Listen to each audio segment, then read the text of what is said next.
When giving express breast milk or formula, in addition to breastfeeding, by necessity or choice, many parents decide to offer the supplement via teat and bottle. On the topic of bottle and teats, Step 9 of the WHO 10 Steps to Successful Breastfeeding states that mothers and parents should be counselled on the use and risks of bottles, teats and pacifiers. In order to adhere to the WHO International Code of Marketing of Breast Milk Substitutes, healthcare professionals should not advertise for a certain teat or bottle brand. In fact, there is little evidence to support one type of teat over another.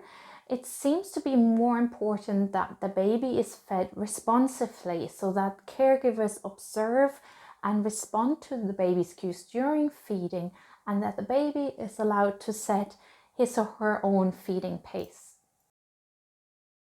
But with so many different products on the market, you may ask yourself what you should look out for when purchasing a teat and a bottle for your combination fed baby to help them move comfortably and successfully between breast and bottle. So here are 4 things to consider. The first thing is the shape of the teat. The second would be the texture, the flow rate, and also the little valve, which is a little hole in the teat to allow for airflow. First, let's look at the teat shape.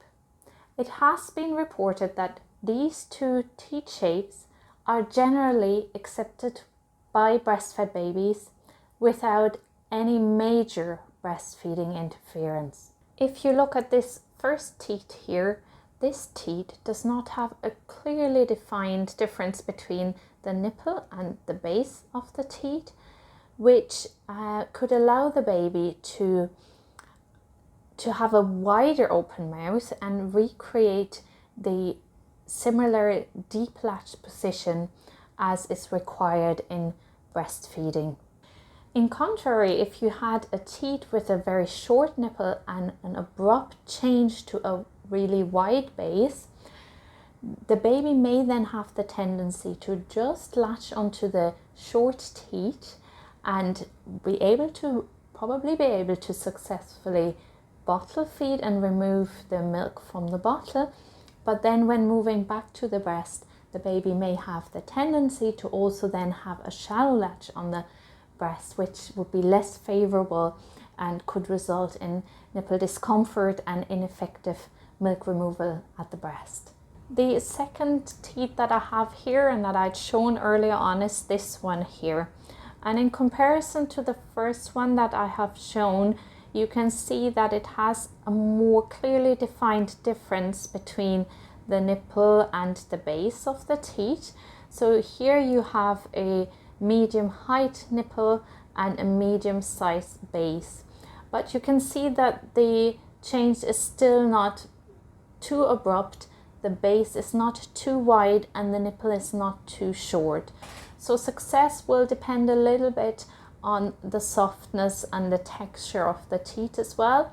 If you think with breastfeeding that the nipple almost doubles in size when breastfeeding, so a medium height nipple may work quite well for breastfed babies when they're bottle feeding, and ensuring that the baby also has a wide open mouth with a deep latch on a medium sized base and that extended nipple. So this nipple wouldn't be too short, and with a shorter nipple, as we mentioned earlier, there is that risk of the tendency of a shallow latch that would be less favorable than when moving back to the breast. A symmetrical shape more closely resembles the nipple and the breast than a flattened appearance.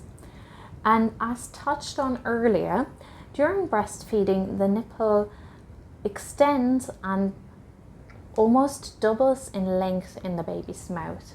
So it really stretches. So you want a texture that has a certain softness so that it is able to stretch a little bit as well during bottle feeding, not too soft, not too hard. It can help to check your own skin and breast elasticity to see what your baby is normally working with. And if you find that the teats that commonly work well for combination fed babies, or that are typically suggested for combination fed babies, that these don't work for your baby and your baby is having a hard time transitioning between breast and bottle with these types of teats, then it is also worth to look at your own nipple shape and compare it to the ones in the shops to try out to see whether there's a different teat type that works better for you and your baby. It's always important to look that the baby is able to have a wide open mouth and a deep latch onto the base of the teat. Next, we come to the flow rates, and flow rates can generally be broken down into newborn flow, which is a slow flow. Then you have medium flow, fast flow, and very flow.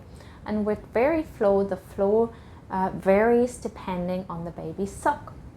And flow rates would usually be described in drops on the packaging or numbers. I'm not sure whether you can see that there is a number 2 on this teat here. It's very hard to see, but generally the higher the number that is displayed on the teat or the packaging, the faster the flow.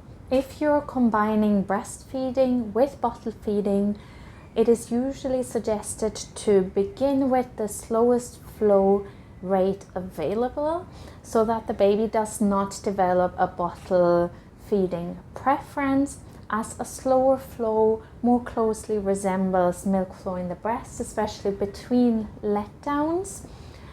If you find that when baby is sucking that the teat is collapsing, then it may be worth to move up to the next flow rate.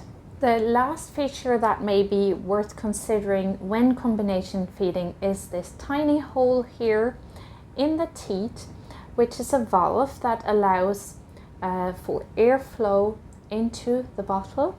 And most teats these days come with this type of valve, and it ensures that it prevents the teat from getting squashed or collapsing when the baby is latching onto the teat and creating a vacuum, though airflow is continuing into the bottle.